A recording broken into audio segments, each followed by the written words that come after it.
Hello world, it's Austin. Merry almost Christmas. This is not an official transgender and Christian video. I just wanted to talk with you a little bit about the Christmas story and about how Christmas is coming. It is currently Christmas Eve right now, so 2 days before Christmas, and I am pretty excited about it. So, as I do every year, I am getting ready to hear this Christmas story in Luke 2 coming up here during the Christmas service, the Christmas Eve service that I go to every year.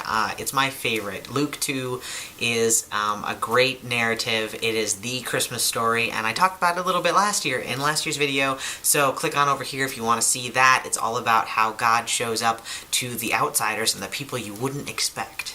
But this year I want to talk about a different part of this passage, so I'm going to read a little bit to you. Are you ready? Here we go. This is Luke 2, starting in verse 1. In those days a decree went out from Emperor Augustus that all the world should be registered. This was the first registration and was taken while Quirinius was governor of Syria. All went to their own towns to be registered. Joseph also went from the town of Nazareth in Galilee to Judea to the city of David called Bethlehem, because he was descended from the house and family of David. He went to be registered with Mary, to whom he was engaged and who was expecting a child. While they were there, the time came for her to deliver her child, and she gave birth to her firstborn son and wrapped him in bands of cloth and laid him in a manger, because there was no place for them in the inn. So a couple things are jumping out at me about just that little bit of the Christmas story this year. The first thing is that there is a census going on in Jesus' story. There is essentially a registry happening, and that's really relevant for us this year, I think, as we have heard a lot of talk in the past year or so during the election season about the possibility of some sort of registration for our Muslim siblings, which is a little bit terrifying, especially for those of us that have learned about the Holocaust, for instance, and about registration of Jewish folks. So I really want to encourage you this year, as we listen to the Christmas story in the next few days, to remember our Muslim siblings who have a faith that is in many ways just like ours, and to remember and to think about ways that we can stand up against Islamophobia this year and going forward. So that's the first thing that this passage brought up for me. The second thing that immediately stood out to me is that this census was taken while Quirinius was governor of Syria. And usually when I have read that in years past, I've been like, I don't know who this guy is. I don't know why it matters that he's the governor of Syria. Why does this matter? So in Luke 2, what Luke is trying to do here is give us some time frame for like when Jesus was born. And scholars have looked at it over the years and gone like, this is not exactly accurate to what we know about history, but it could be that Luke was writing in a different part of time than he was writing about. So anyways, there's a whole bunch of discussion about why it's important that Quirinius was governor of Syria in this text. But to me, the thing that jumped out is that Syria is right here in our Christmas text. Like, we literally talk about the country of Syria this Christmas when this has been the year when the most Syrian refugees have died of any year during the Syrian civil war, which has been going on for like 5 years now. Maybe it's been 6, I forget. But in our Christmas homilies and in our Christmas readings this year, we are talking about Syria. And that's a big deal. Like, it's something that we shouldn't just skip over. It's something that we shouldn't just go, I don't know why this verse is important.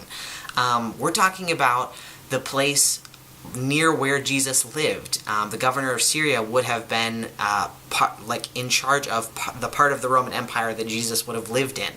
So this is something that is near and dear and close to Jesus' story. This is a place full of people that, like, Jesus' people and family would have known about or known of or even have visited. So yeah, that's my second sort of point this year, is that there are people in Syria that need our help. And so if you want to help people out during the holiday season, which is a wonderful time to do it, during the Christmas season, and helping people that are an integral part of our Bible story, you can go to Save the Children. I'm going to put a link down here to the Save the Children Fund for Syria to help the people that are just now getting out of Aleppo, to give them blankets and food and things that they desperately need to stay alive. So, yeah, check out that link down below.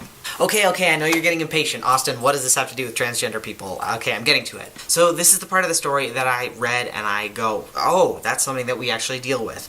And that is the action of going home again and finding that you are not welcome. Can you imagine, like, Joseph, he's got all of his family is from Bethlehem, right?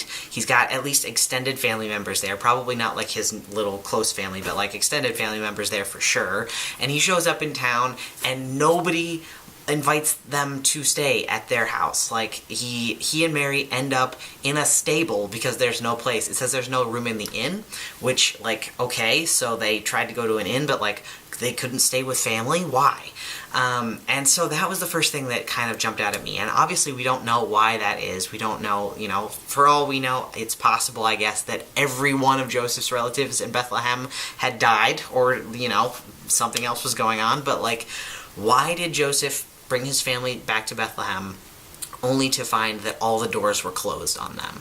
Every door. The doors of the people they were related to, and the doors of, like, inns. When your last resort is just out the window, that had to be incredible, just, like, terrifying for them, expecting a baby, right? So as trans folks during the holidays, we often go home because it's kind of expected of us, or maybe we even want to go home, and we still get there and find that we are not welcome, that who we really are is not welcome, at least, and we might be called by the wrong name, and people might use the wrong pronouns.